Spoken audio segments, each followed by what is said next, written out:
nombre de Cafetería El Péndulo y del Departamento de Coordinación Cultural que represento, me da muchísimo gusto darles a todos ustedes la bienvenida a la presentación del libro El cuerpo del psicoanálisis y el psicoanálisis del cuerpo. La compiladora del libro es Dolores Montilla Bravo, para quien pido un aplauso. Dolores, muchas gracias.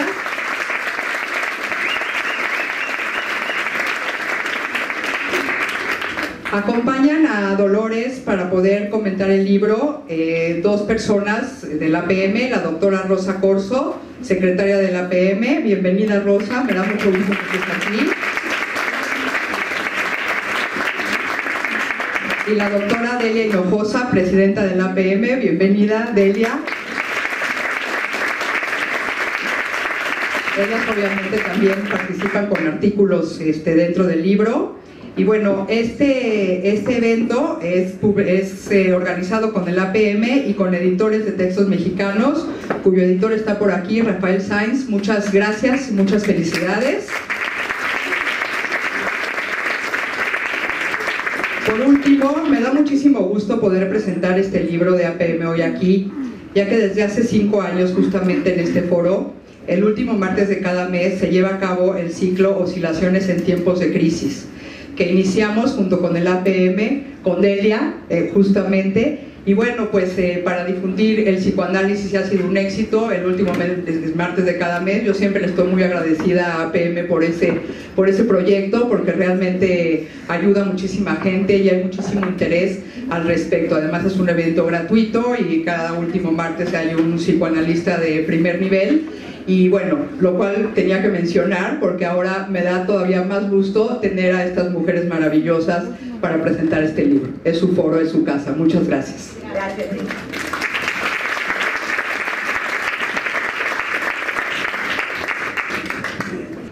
Hola, buenas noches. Es un gusto estar aquí con ustedes en esta su casa, y que también siento mi casa, que es la Cafetería El Péndulo. Es cierto lo que dice Jenny. Jenny, quiero agradecerte tu esfuerzo, tu energía, tu entusiasmo y tu pasión también por el psicoanálisis.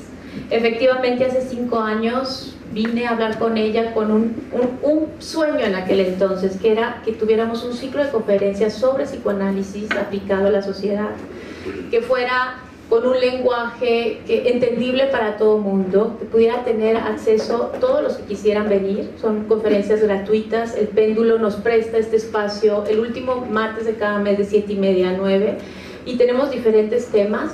De hecho, se está cocinando también un libro en relación a esto. Pero bueno, hoy estoy aquí y les queremos hablar de este proyecto. Es un proyecto que inició, se lo dio a la tarea Lola junto con la doctora Ruth Axelrod. Hace 2 años tuvimos un congreso.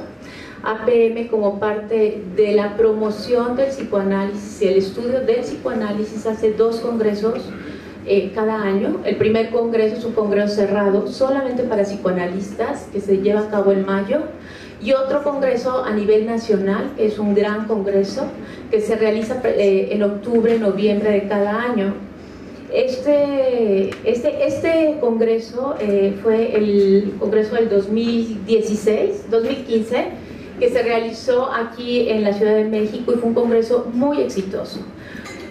APM es una asociación que este año tiene el gusto de estar cumpliendo 60 años. Tenemos 60 años de nuestra constitución, desde que se fundó la asociación, y nos hemos dado la tarea de hacer una enorme difusión del psicoanálisis. Es la primera asociación nacional de psicoanálisis, la asociación más grande, más vieja también, pero también más sólida. Yo creo que en este congreso, y fue la razón por la que quiso Lola y Ruth hacer esta compilación, en este congreso vimos un gran movimiento en el mundo psicoanalítico nacional. Vino gente de todos lados de la provincia de México, ahora sí que desde Ensenada hasta Yucatán, y fue un congreso que nos sentimos muy satisfechas.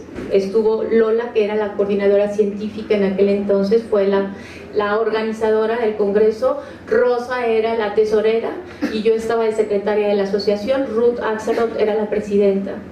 Y nos dimos a la tarea de que otra vez nuestros congresos nacionales tuvieran un gran movimiento, y fue, bueno, este libro es fruto de ese gran movimiento y energía, pero principalmente la pasión que nos lleva al estudio y profundización del psicoanálisis.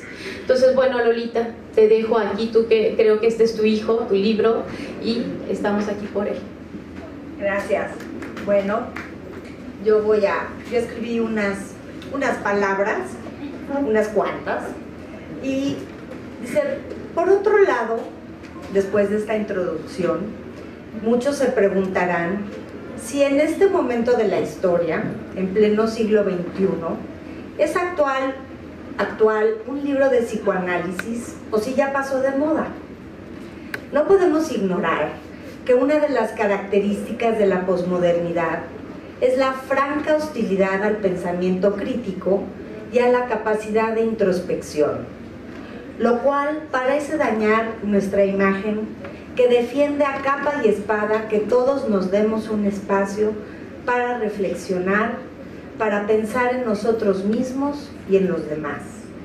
El ser humano nunca estará exento del conflicto, de la crisis y del dolor.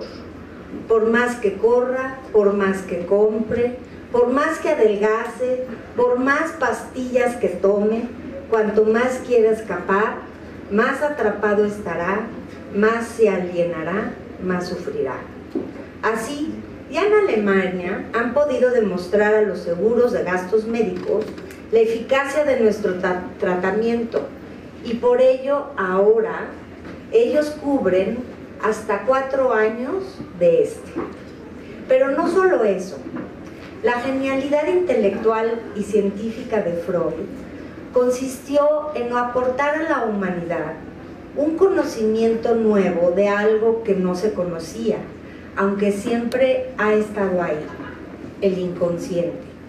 De ahí derivó el psicoanálisis, como una teoría que explica el funcionamiento de la mente, un método de investigación de la misma y un método terapéutico a través del trabajo del mismo. A partir de entonces, y actualmente sobre todo, hemos estudiado lo que sabemos, pero hacemos mucho hincapié en lo que no sabemos, en lo que no entendemos, para así seguir generando nuevo conocimiento y acercarnos más y mejor a las personas en lo individual, en las parejas, en las familias, en los grupos y en lo social. Hoy, el trabajo con otras disciplinas se ha intensificado de ida y de vuelta, con la filosofía, el cine, la literatura y en otras ciencias que nos acompañan en la fascinación por la vida mental. Así tenemos este interjuego donde la matriz psicosocial es tanto un contexto para el desarrollo de la personalidad como un cambio para la estructura del cerebro, donde el estudio del apego y la biología de las relaciones como reguladores se vuelven importantes para las neurociencias en el estudio de la funcionalidad del cerebro del adulto. Estamos ya en una era en que las neurociencias comienzan a compartir nuestra fascinación y misterio por el poder transmutativo que tiene una conversación dual en la psicoterapia o el psicoanálisis, así como de los cambios epigenéticos que pueden lograr modificar en lo transgeneracional a partir de las experiencias internas y externas, tanto biológicas como humanas. El título del libro, El cuerpo del psicoanálisis y el psicoanálisis del cuerpo, se refirió, como ya lo mencioné, tanto al cuerpo psicoanalítico, que permite comprender e investigar los procesos inconscientes en el desarrollo de la vida mental, como el cuerpo erógeno, que con sus representaciones da origen a la formación del ser como sujeto. Sitio de placer o de dolor, el cuerpo es individual, pero también es cuerpo de un sujeto que es parte y creador de sus instituciones, de su cultura y de su sociedad. El libro consta de 15 capítulos, escrito por 15 psicoanalistas destacados académicamente y como profesores de la Asociación Psicoanalítica Mexicana de la Asociación Psicoanalítica Internacional y de la Federación Psicoanalítica de América Latina.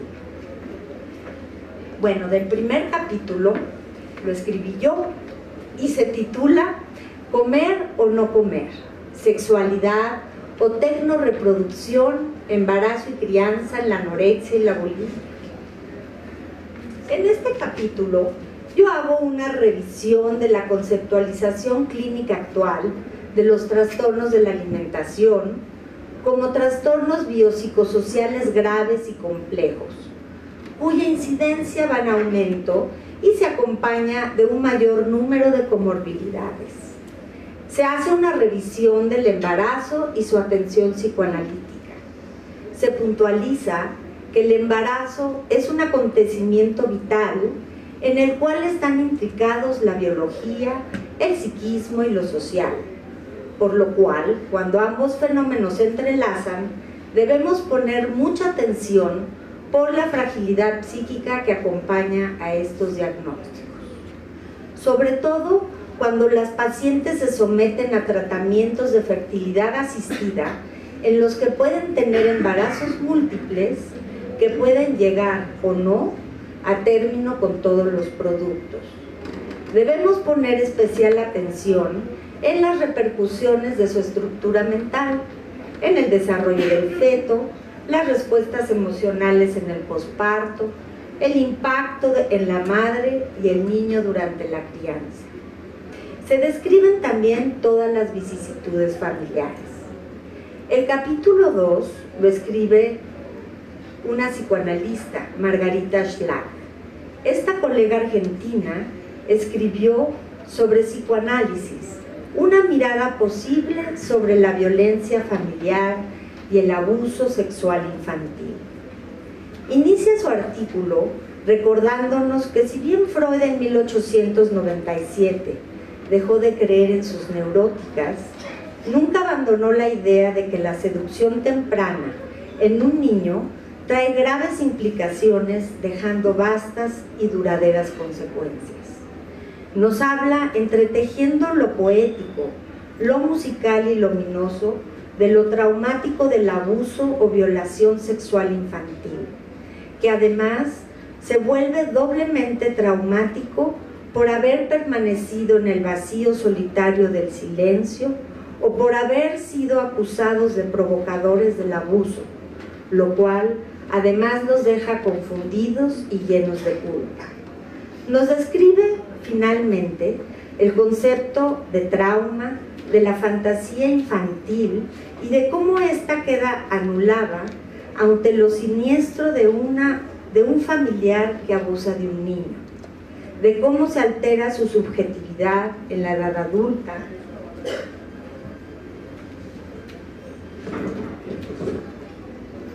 y de cómo impacta al analista cuando sale a la luz en el tratamiento. Nos describe cómo los puntos de vista jurídicos y psicológicos muchas veces no concuerdan y esto hace difícil la justicia. Por último, denuncia la violencia extrema hacia los niños como algo común en todo el mundo. El tercer capítulo de la doctora Raquel Tawil habla de lo irrepresentable en la psicosomatosis y la tercera tópica. Este capítulo habla de las patologías características de la posmodernidad, es decir, pacientes donde falta el mecanismo de represión, predomina la escisión y hay la presencia de descargas evacuativas sin representación en lo psíquico, como son los pacientes borderline o limítrofes, los psicosomáticos y los perversos. Toca los conceptos teóricos actuales de lo psicosomático en relación a la tercera tópica, con autores como Green, Dejoux, Martí, Zuckerfeld y Maruco. Finalmente, nos ilustra con un caso clínico de una chica de 32 años para unir los conceptos teóricos con la clínica y la técnica. En el capítulo 4, el doctor Raúl Miranda hace hace una evaluación del pensamiento freudiano con sus esquemas. Este es un capítulo metapsicológico en que el autor trata de presentar la evolución del pensamiento de Freud como neurólogo hasta los albores de su pensamiento como psicoanalista a través de sus esquemas, pues a Freud le gustaba mucho poder ilustrar su teoría. Recordemos que Freud hacía histología neurológica, haciendo aportes en las tinciones del cerebro, y que fue uno de los pioneros en postular la sinapsis entre neurona y neurona, antes de que Sherrington la bautizara de esta forma. Tenemos esquemas del arco reflejo, del nervio acústico, de conexiones neuronales, de la fascia, que corresponde a la época en que trabajó en Francia con el famoso Charcot. El esquema del concepto de la palabra y todos sus derivados. El esquema de los elementos de la fantasía, del concepto del yo, de las huellas mnémicas y de uno de sus famosos casos, como el caso clínico de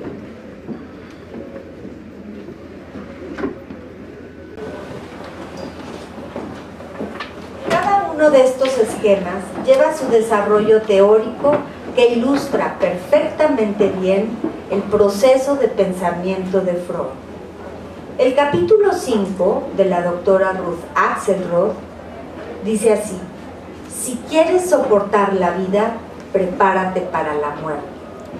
Freud, de Guerra y Muerte, temas de actualidad, 1915. En este artículo, la autora inicia hablando de la agonía de Eros del filósofo actual surcoreano-alemán Chul Han, y de cómo sus ideas han alterado los clásicos valores y creencias acerca del amor, la moral y la ética. Si bien la confianza solía ser un valor universal, ahora para la autora la desconfianza parece ser un valor necesario para la supervivencia. Y en este mundo que vivimos, hoy ella se pregunta: ¿cómo continuar pensando la psicodinamia sin incluir la traición? La confianza y su otra cara, la desconfianza, son algo genético, de lo común inconsciente. La autora se propone reflexionar sobre la línea de la traición y postula 5 momentos evolutivos de la misma. Habla de la traición desde lo mítico, la traición narcisista o primaria, la traición diádica o predípica, la traición edípica o ruptura de la lealtad, la traición contra el grupo de referencia y sus valores. Y se pregunta: ¿qué traiciones son necesarias para crecer? ¿Cuáles son naturales? ¿Cuáles son fantasiadas? ¿Cuáles son destructivas y malignas? Léalo usted.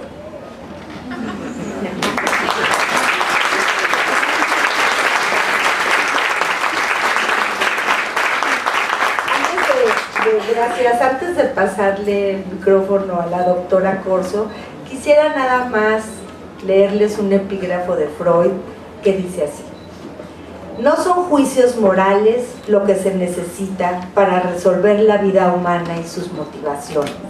Lo que necesitamos es ampliar nuestro conocimiento. Gracias. Gracias, Lolita. Pasamos la palabra a la doctora Rosa Corso, quien nos va a hacer un resumen también de los capítulos siguientes.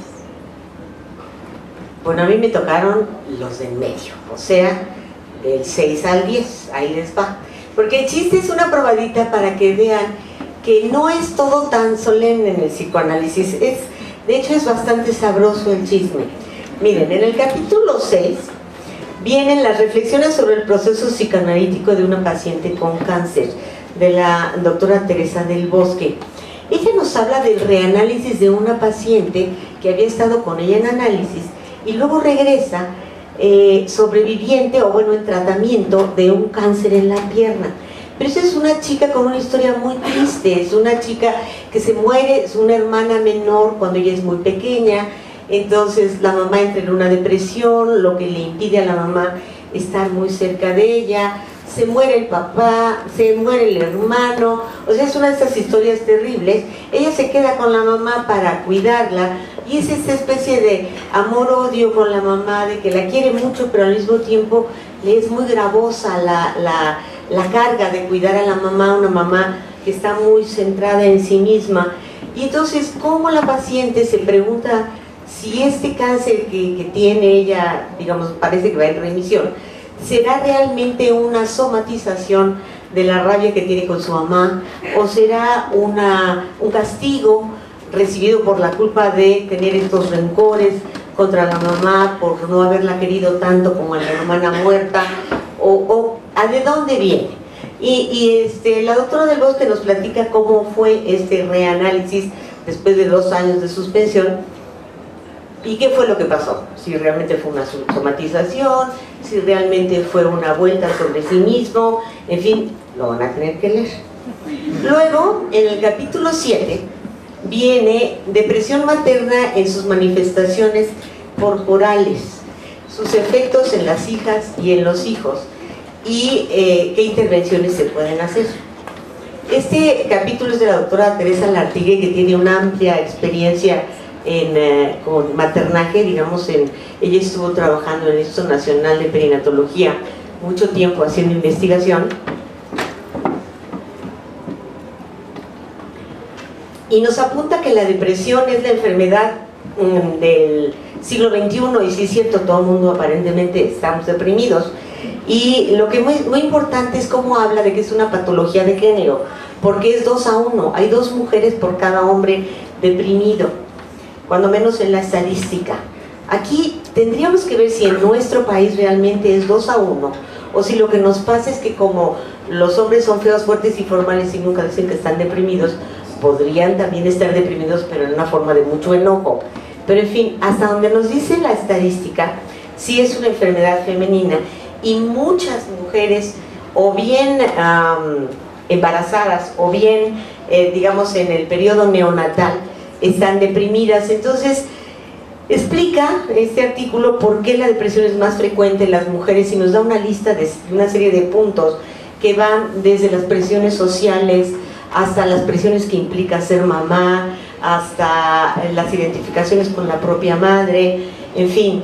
Y luego nos habla de las manifestaciones corporales. Por ejemplo, dice que muchas mujeres deprimidas presentan infección en vías urinarias, o presentan obesidad, o alteraciones en la presión alta o presión baja, o otros son los tiroideos. Entonces, muy curioso como todas estas manifestaciones en el cuerpo se asocian con la depresión. Si ya medio algunos empiezan a ver, resulta que tu tiroides es depresiva, o resulta que tu gusto por los dulces es depresivo. Bueno, eso dice Teresa Lartigue, tienen que leerlo, ¿no? Pero aquí lo importante es cómo dice que los orígenes de la depresión en las mamás, ¿sí?, en realidad tienen su origen en un trauma, bien en la infancia normalmente o en la adolescencia, pero que se reedita en la adultez. Es un trauma normalmente relacionado con descuido, con abandono, con algún tipo de negligencia en la infancia, que luego se medio revive en la adolescencia y se reedita en la adultez, básicamente en el momento en que la mamá, de ser el foco de atención porque está embarazada y todo el mundo le dice, qué bonita te ves, ahí déjame ver, y toco tu pancita y demás, de repente ya pasa a ser borrada porque todo el mundo quiere ver al bebé, y que esto puede pasar y puede, vamos, reeditar algún trauma infantil. Bueno, lo tienen que leer. Y luego viene el 8º capítulo, en donde un grupo de analistas que entonces estaban en formación en APM escribieron El porvenir de la carne, un don apuntalado. Entonces aquí hablan del aparato psíquico como apuntalado en el cuerpo, es decir, no podemos hacer esta división, el alma por un lado, el aparato psíquico, la mente, y el cuerpo por otro. Y es real, es decir, si no fuera tan real, ¿Cómo podríamos decir que una pastilla que es orgánica, que es una sustancia, puede mejorar una depresión que es, pues, finalmente del aparato psíquico? Pero este grupo de muchachos habla de cómo se inscribe el aparato psíquico en signos en la carne, específicamente ellos usan este término, y hablan cómo en el aparato psíquico se inscribe todo lo que es sentido, y lo que es sentido pasa por el cuerpo, pasa por la carne y pasa hacia el aparato psíquico, ¿sí? Lo que es sentido se filtra y entonces aparece ya como huellas en el aparato psíquico. Muy interesante, es una disertación más bien teórica, pero es muy interesante en esta liga de cuerpo y aparato psíquico. En el capítulo 9, el doctor Juan Vives, que es conocido por muchos de ustedes, habla de un poeta, Charles Bukowski, y dice, Charles Bukowski, un poeta guarro e irrepresentable. Bueno, Charles es un poeta americano que nació por pura casualidad en Viena, en 1920. A los 3 años se va a vivir a Los Ángeles porque su papá era un americano que estaba en ese momento en Viena. Se va a vivir a Los Ángeles y le toca pues la Gran Depresión. Nace en 1920, le toca pasar hambre, le toca pasarla bastante mal.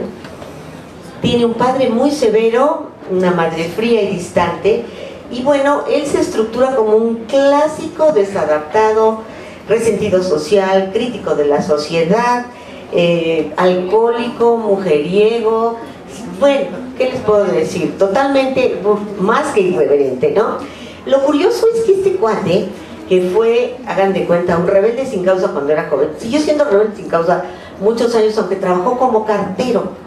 Dejó de trabajar de cartero a los 50 años y a esa edad fue cuando empezaron realmente a publicar su obra.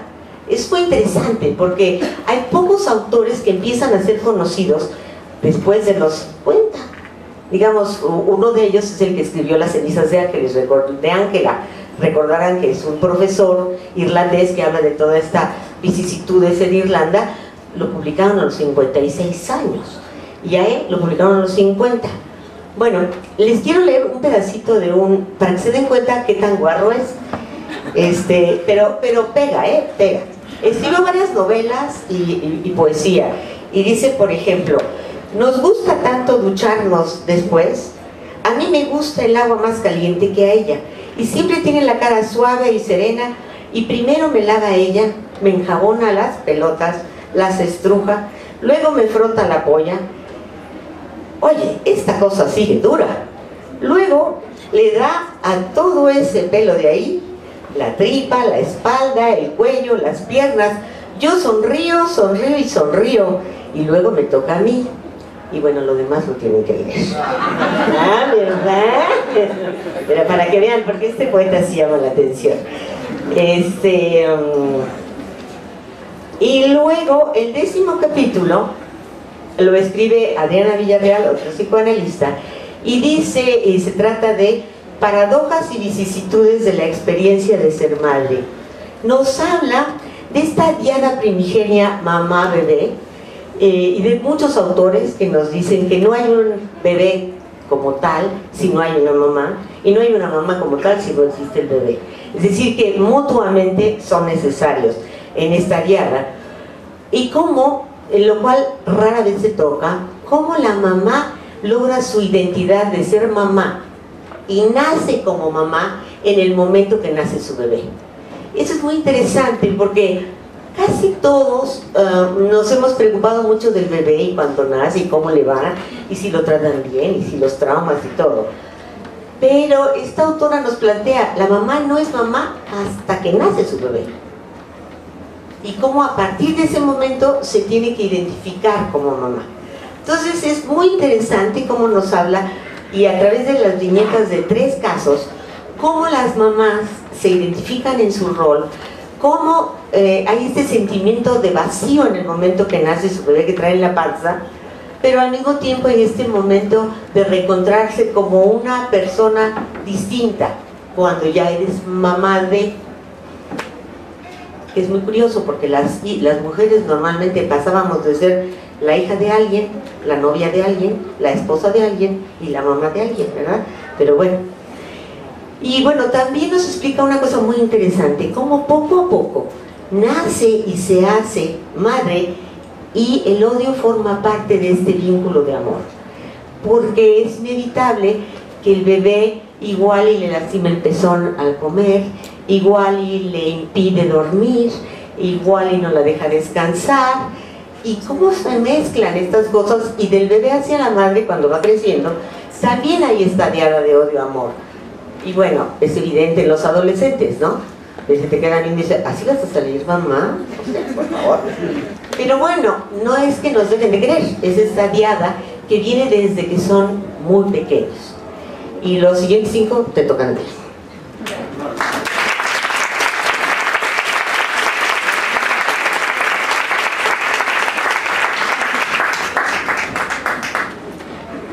Los siguientes 5 capítulos empieza con el capítulo 11, que es de supervivencia del individuo psíquico en la cultura de lo inmediato, y lo escribo yo.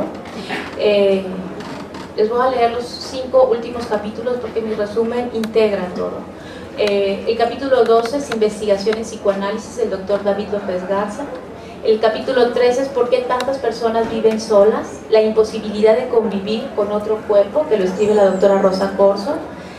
Dificultades mente-cuerpo en la etapa de perinatal, del doctor Martín Maldonado y colaboradores. Y el capítulo 15, que lo escribe otro colega, que es el doctor David Chidlocón, de neurociencias, psicociencias y epigenética, unos nuevos paradigmas para entender los trastornos de alimentación.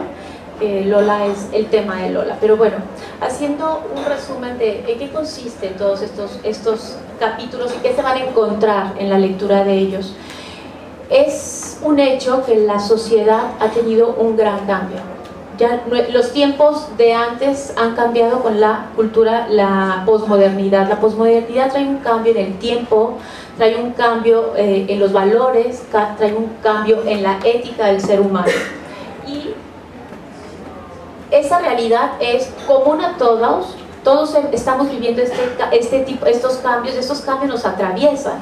Y el estudio de estos capítulos habla, principalmente el que escribo yo, de cómo estos cambios afectan el psiquismo del ser humano y de qué manera contribuyen para que las personas desarrollen síntomas diferentes a los que se presentaban, que hace rato Lola habló, de diferentes tipos de histerias, hay diferentes tipos de neurosis, diferentes tipos de trastornos de personalidad, o sea, es decir, las patologías se mantienen, pero los síntomas que acompañan estas nuevas patologías cambian.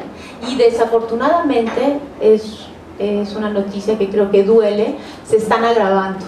Hoy en día pensar que la neurosis, que todos somos neuróticos, como se decía en la época de Freud, pues no, lamento decirles que no. Los diagnósticos se han agravado y hoy en día lo que más vemos son trastornos de personalidad, el narcisismo, que hoy en día es fuertísimo dentro de las patologías que encontramos y que tiene síntomas muy graves. Pero también encontramos individuos que lo que quieren es brindarse momentos de dolor, quieren todo rápido, instantáneo, curas mágicas, y vemos que cada vez hay más gente que va a consulta con diferentes tipos de medicina, de medicinas o tratamientos paliativos que normalmente se basan en el pensamiento mágico y que ayudan, porque es una especie de catarsis, pero que no ayudan realmente a aliviar la enfermedad. Pueden ser una cura sintomática, algo que se calma la ansiedad porque estoy hablándolo, pero no hay una cura real, ¿sí? Y eso es bien importante. Pero ¿por qué todos esos tratamientos?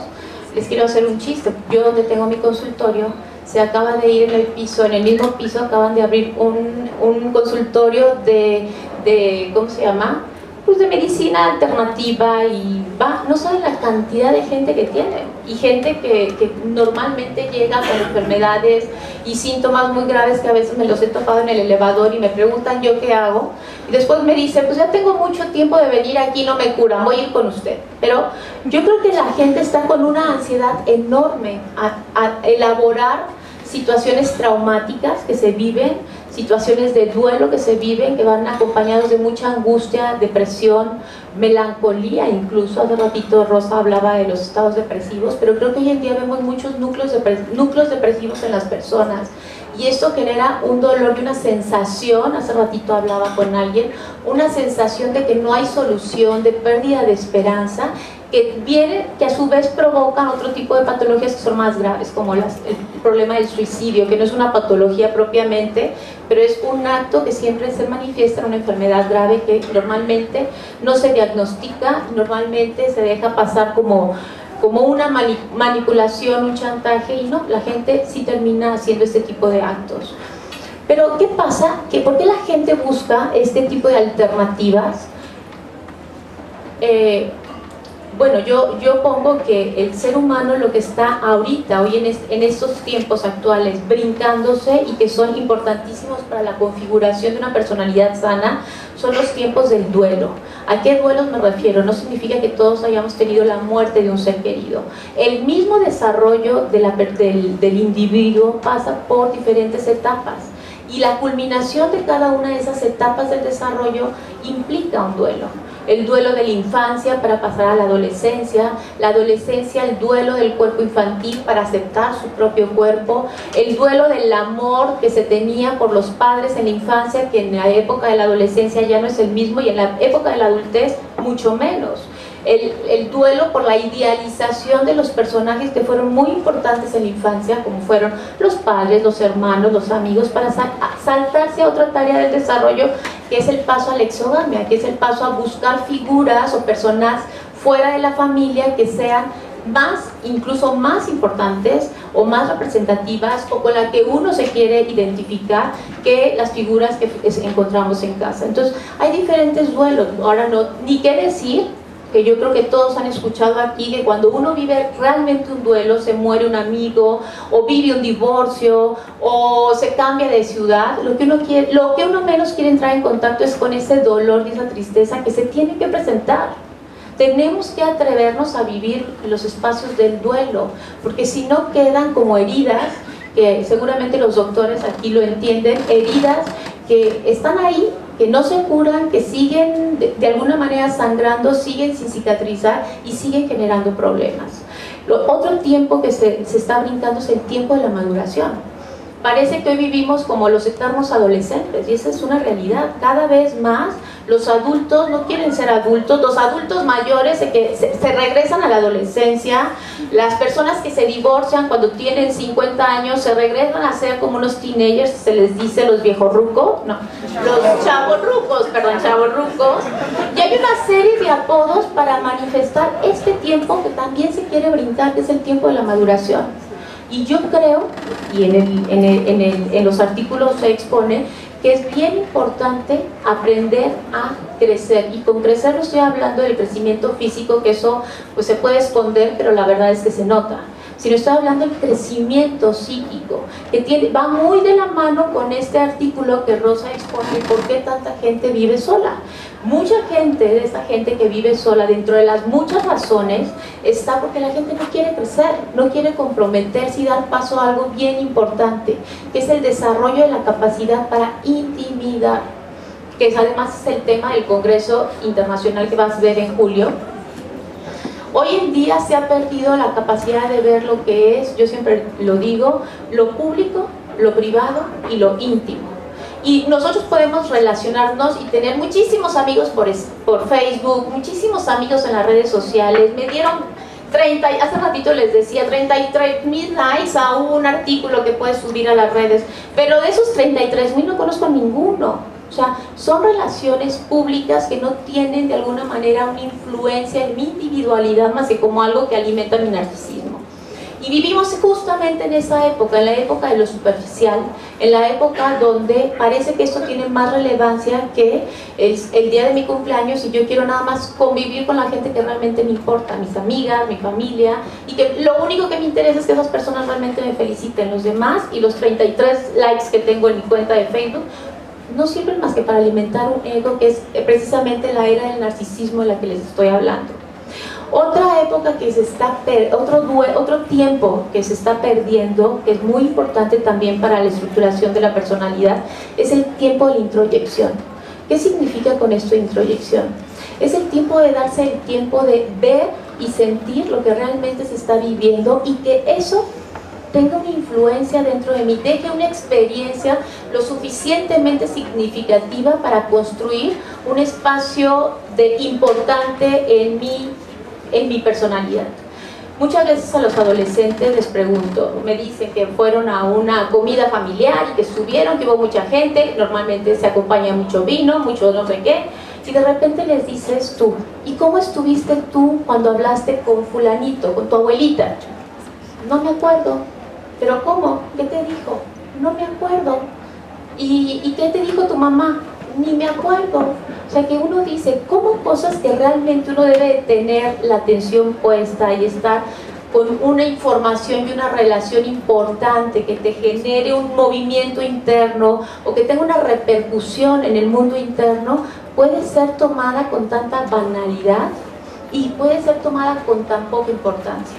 Y uno se pregunta cómo está construyendo ese adolescente su estructura emocional, su mundo emocional, si está llena de vacíos, porque la gente no es importante, no le escucha, no le hace caso y por tanto no generan un movimiento en esas estructuras emocionales. Esas estructuras que nosotros le llamamos nuestro mundo psíquico o nuestro mundo emocional o nuestro mundo interno, como ustedes le quieran llamar. La otra es la constitución de la identidad. La gente hoy en día parece que vivimos en la época del camaleón, ¿no? O sea, de los falsos selves, la época del narcisismo, donde yo quiero ser como es la artista, o yo quiero ser como es la amiga, o como es el chico popular de la escuela, pero que estos son como modas, que hace ratito alguna de ustedes hablaba, modas que van pasando, pero que no van integrándose a una verdadera constitución de la identidad. Ese sí mismo, lo que nosotros llamamos el sí mismo, se construye con la posibilidad de que los hijos se identifiquen primero con los padres y después den paso a personajes significativos en su historia. El maestro, el amiguito, o el papá del amiguito, o el cura, o con quien la persona conviva, pero van construyendo su identidad y eso va haciendo que generen un sistema de valores, nosotros le llamamos un super yo, pero es una conciencia moral, ¿sí? Que hoy en día es lo que más se ve. Hay una crisis en el desarrollo de la conciencia moral. Y esto es muy grave, tal vez suene muy sencillo, pero es algo que genera graves síntomas, como el síntoma de que hoy en día vemos que alguien hace bullying a un compañerito y los compañeritos no hacen nada. Es más, lo peor de todo es que los adultos funcionamos como adultos, como lo que se dice los adultos observadores, pero tampoco hacemos nada. ¿Sí? ¿Por qué? Porque no tenemos la capacidad de decir esto está bien y esto está mal, porque hay una crisis de valores, una crisis ética y una crisis que no nos permite ir encaminados hacia lo que cada uno de ustedes crea que es el concepto de bien o el concepto de mal, el concepto de lo que se puede hacer y el concepto de lo que no se puede hacer. ¿Sí? Entonces, creo que en esa constitución de la identidad, la sociedad, la cultura actual lleva a graves patologías y como les decía, uno de los síntomas más importantes que se observan en estas graves patologías son la falta de construcción de un super yo fuerte, firme, que permita al individuo tener principios éticos, una escala, principios, valores que lo lleven a un actuar. Yo no quiero decir un buen actuar porque nosotros no somos ni cura, no somos religiosos, que digamos haces bien o haces mal, nosotros somos ni jueces, nosotros nada más ayudamos a que la persona aprenda a vivir lo mejor que se pueda con lo que es, pero para saber qué es, tienen que construir una identidad. Entonces, para que vean los tiempos que nos estamos brincando con estas prisas y esta necesidad de buscar soluciones inmediatas. Y lo otro que estamos en crisis es que nos brincamos un tiempo que es bien importante, que es el tiempo de la latencia. Que el tiempo de la latencia es una etapa del desarrollo que va entre los 6 a los 10, 11 años. Esa etapa de la escuela, esa etapa de la primaria, donde es muy significativo. A mí cuando me dicen si los niños deberían de ir a una escuela, hacer la escuela, ¿cómo se llama esta escuela? Que es homeschool. Yo en esta etapa de la vida no la recomiendo, porque en esta etapa de la vida las relaciones interpersonales entre los pares, es decir, entre los compañeros de la misma edad, es vital, es importantísimo, y la latencia pasa hay diferentes etapas de la latencia. La inicial, que es el club de Toby, y la pequeña Lulu, los niños con los niños, las niñas con las niñas, y a partir de entonces se va terminando esta construcción de la identidad, de hacer esa, ¿cómo se llama? Esa identificación con la amiga, surge la mejor amiga, que es bien importante. El desarrollo de la mejor amiga es como un desplazamiento de la mamá a la mejor amiga, y la compañía de la mejor amiga siempre es muy significativa, o el mejor amigo en el caso de los varones.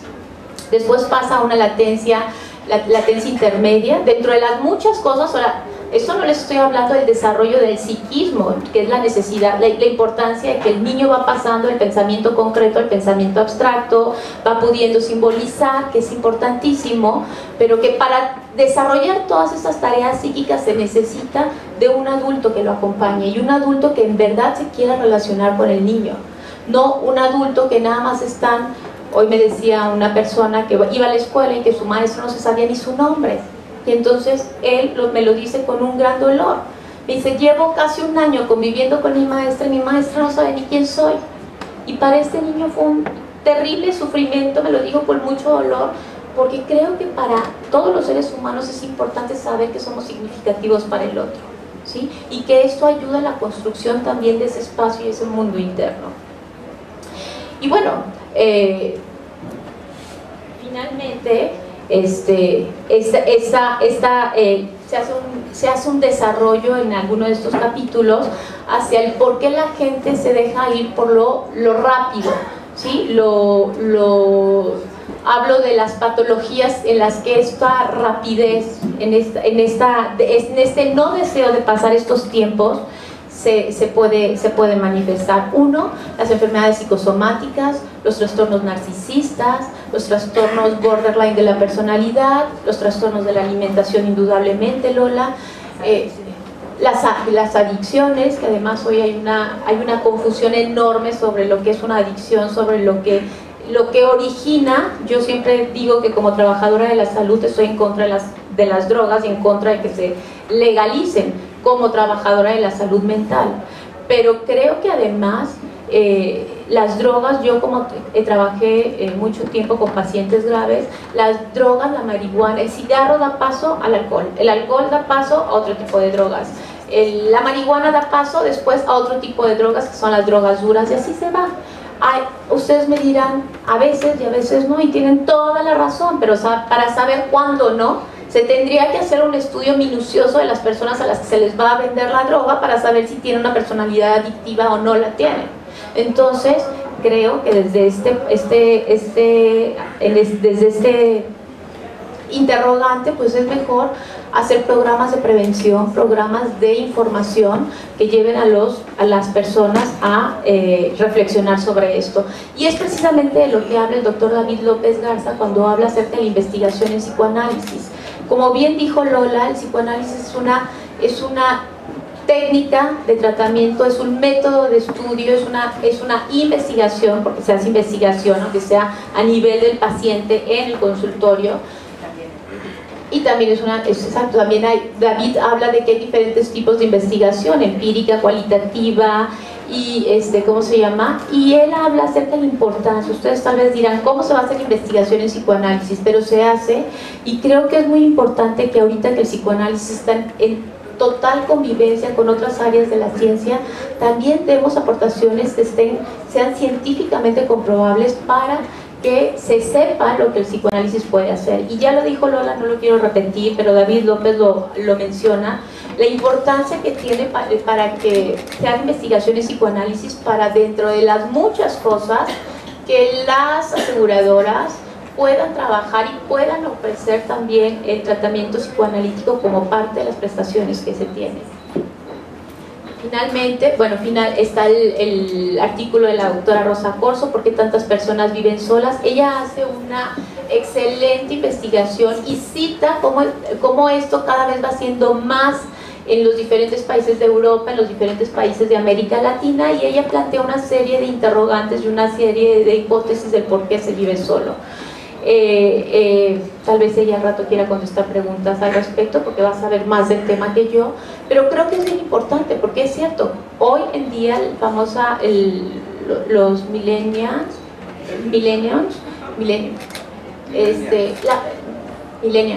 si lo dije bien, ya ves, no, yo sí lo sé, pues sí tengo hijas que pertenecen a esa etapa de la vida, pero es importante decirles las contradicciones que se observan, porque hay contradicciones en el hecho de que ellos no quieren tener una familia, pero tienen amigos, novios, aminovios, ¿no? Es decir, no quieren tener un compromiso, pero tampoco quieren estar solos. Y cuando hacen relaciones de pareja muchas veces están en esta contradicción de contigo ni sin ti, ¿no? Que hoy en día esto es algo que se ve mucho en la consulta. Y esto tiene motivaciones a nivel del mundo interno, a nivel del psiquismo muy importantes, y que nos remite al otro artículo que tiene que ver con las dificultades mente-cuerpo en la etapa perinatal, que creo que es un artículo bien interesante, pero que habla de la importancia del apego, del desarrollo del apego, que creo que es una de las crisis en las que se tienen, y que por esta razón, si no hay un buen apego con la madre, que es el primer ser humano, el primer ser humano de amor y que contiene al bebé una vez que nace, pues tampoco va a haber apego con otras personas. Y tampoco va a haber apego con una pareja. La pareja tiene otro sentido, al sentido que se tenía en los años 50, al sentido que se tenía en los años anteriores, al sentido que tiene la pareja hoy en día. Cambia mucho y ante esos cambios pues, la gente desea vivir solo. Y no nada más está una crisis en esto de la pareja, también está una crisis en la parentalidad. Cada vez más, Lola lo mencionó en sus planteamientos, cada vez más hay mujeres que deciden ser madres solas, ¿sí? O padres solos. Existen las familias monoparentales, las familias homoparentales, y que esto también es importante que se estudie y también se menciona en los diferentes artículos del libro, porque esto genera indudablemente, y se está estudiando más a profundidad, genera movimientos en el psiquismo del individuo, movimientos que todavía no se han estudiado lo suficiente, porque esto pues, es realmente algo muy reciente que se está presentando, pero que también nosotros lo vemos en consulta. Cada vez hay más personas que quieren ser padres solos, y es algo que es muy respetable, pero es algo que también surge por problemas en este mundo, en este psiquismo que se tienen. También están, por ejemplo, bueno, ya hablamos de las enfermedades psicosomáticas. Les hablaba de este artículo de dificultades mente-cuerpo en la etapa perinatal, y es un artículo bien interesante, léanlo. El doctor Maldonado hace una investigación con una paciente grave, pero grave es un cuadro de psicosis, donde queda embarazada, y bueno, sabemos las manifestaciones clínicas que tiene un paciente con este diagnóstico, son síntomas muy graves, y ellos acompañan a esta paciente durante todo el embarazo y ayudan a que ella pueda hacer una relación con el producto, con el bebé que está gestando, lo mejor posible para que tenga el menor daño posible en el momento del nacimiento, e incluso la investigación se prolonga, creo que a los primeros años de vida. Es una investigación bien interesante, la hicieron en una clínica en Estados Unidos, y fue una atención que se dio con diferentes especialistas. Estaba el ginecólogo, estaba un pediatra, estaba el psiquiatra, estaba el neurólogo, estaba un psicoanalista, por supuesto. Bueno, es un caso clínico que se los recomiendo, yo creo que vale la pena, y lograron ayudar a que la bebita naciera bien, y no nada más que naciera, no nada más eso, que naciera bien, sino que la mamá pudiera tener la capacidad de acercarse a la bebé en este primer año de vida, que es tan importante el apego, para que es importante porque esto va a ser una primera huella que se queda de los vínculos significativos que va a marcar los vínculos posteriores. Entonces este artículo también se lo recomiendo, es el artículo 14. Finalmente el artículo 15 con la propuesta del doctor David Chislon del estudio de los trastornos alimenticios bajo estos nuevos paradigmas que son las neurociencias y las psicociencias y lo epistemológico, epigenética, perdón. El doctor David Chislon, déjenme les hago un anuncio, estuvo aquí en el péndulo durante el ciclo de conferencias y presentó un artículo sobre violencia y un estudio que él hizo sobre violencia en los niños que quedaron huérfanos en lo de las Torres Gemelas en Estados Unidos, en Nueva York. Un artículo bien interesante y que le sirvió también como reflexión de alguna manera en las manifestaciones que estos niños que quedaron huérfanos, que quedaron sin familia, perdieron todo de la noche a la mañana, y cómo ayudaron a que estos niños los contuvieron, les dieron programas de prevención de estrés postraumático, efectivamente, para que tuvieran las menos manifestaciones clínicas, presentaran lo menos que se pudiera patologías en la vida adulta. Y él hace como un tipo de reflexión de cómo todas estas ramas de la ciencia pueden influir en los trastornos de alimentación, aunque también lo aplica en el estudio que hace de la violencia. Y bueno, no me queda más que pedirles que lean el libro. Es un libro muy interesante, es un libro que de veras se va rápido,